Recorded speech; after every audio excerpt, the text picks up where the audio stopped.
ആരംഭിക്കുന്നു. നിങ്ങൾ അനുഭവിച്ചാലും ആണ്. അപ്പൊ ഇന്നിപ്പോ എത്രാം തീയതി? 2-ാം തീയതി. 2-ാം തീയതി. എല്ലാവരോടും എനിക്കൊന്നേ പറയാനുള്ളൂ, ഇതൊരു മഹാസംഭവമാണ്. അപ്പൊ എന്തായാലും നമുക്ക് ഇത് പ്രാർത്ഥിച്ചേക്കാം. പിതാവിനും പുത്രനും പ്രശ്നമുണ്ട്. വ്യക്തമായില്ല. പിതാവിനും പുത്രനും പ്രശ്നമുണ്ട്. ഞാൻ ഞെട്ടി, പക്ഷെ വാസുവേട്ടൻ ഞെട്ടിയില്ല. ഈ യമലോക പെരട്ടാന്നൊക്കെ പറയില്ലേ, അതാണ് സാധനം. ആമേൻ. എന്തായാലും ആത്മാവിന് ശാന്തി കിട്ടട്ടെ എന്ന് പ്രാർത്ഥിക്കുന്നു. കാരണം ഒരുപാട് ഓർമ്മകൾ, ഒരുപാട് സന്ദർഭങ്ങൾ ജീവിതത്തിൽ കടന്നു വരുന്നു. എന്റെ ക്ഷമയെ പരീക്ഷിക്കരുത്. ഇവനിത് ഓവറാക്കും. എന്നിട്ട് കാരണം നമ്മുടെ റിവ്യൂ ലൈഫിലാണെങ്കിലും സിനിമ ജീവിതത്തിലാണെങ്കിലും ഒരുപാട് സഹായം ചെയ്തൊരു അമ്മയാണ്. അപ്പോൾ അവർക്ക് വേണ്ടി നമുക്ക് ഒരു നിമിഷം കണ്ണടച്ച് പ്രാർത്ഥിക്കുന്നത്. ഞാൻ നിങ്ങളിൽ നിന്ന് ഇത്രയും പ്രതീക്ഷിച്ചില്ല. അപ്പോൾ നല്ല ശീലങ്ങളൊക്കെ കയ്യിലുണ്ടല്ലേ.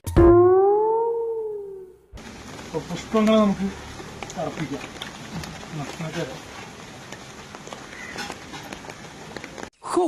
മനോഹരം, ഗംഭീരം. ഇനിയാണ് കളി. ഇനിയാണ് ബാപ്പു കളി വരാൻ പോകുന്നത്.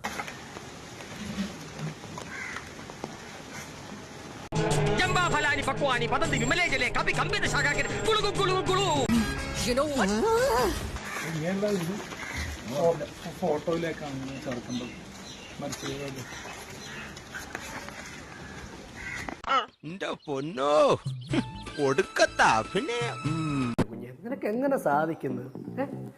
എനിക്ക് ഒരൊത്തും പിടിയും കിട്ടുന്നില്ല നിന്റെ കാര്യം. നീ പറയുന്നതിനിടയ്ക്ക് പറയണ്ട, ആവശ്യമില്ലാതെ ഷൈൻ ചെയ്യരുത് കേട്ടോ. ആടുകയും പാടുകയൊക്കെ ചെയ്യുന്നുണ്ടെങ്കിലും എന്റെ മോടെ നെഞ്ചില് മുഴുവൻ തീയാടാ. ഇത് ഭയങ്കര സംഭവം തന്നെ അല്ലേ ബോബി? ഞാൻ മറ്റൊരു സംഭവം പറയാം, കേൾക്ക്. മകളിലാണ് നിൽക്കുന്നത്.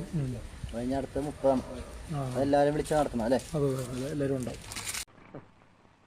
ഓലക്കാലി തൂങ്ങിയവന്റെ കണങ്കാലി തൂങ്ങിയവനാണ് ഇവൻ. അവനൊരു ഉപകാരം നമുക്കൊരു പലഹാരം. അപ്പൊ എല്ലാരും വന്ന് സഹകരിച്ച എല്ലാവർക്കും നന്ദി. നല്ല സദ്യ. എന്തായാലും അമ്മമ്മ ഓർമ്മകളിൽ നോക്കാം. നല്ല സദ്യ. എന്തായാലും അമ്മമ്മ ഓർമ്മകളിൽ നോക്കാം.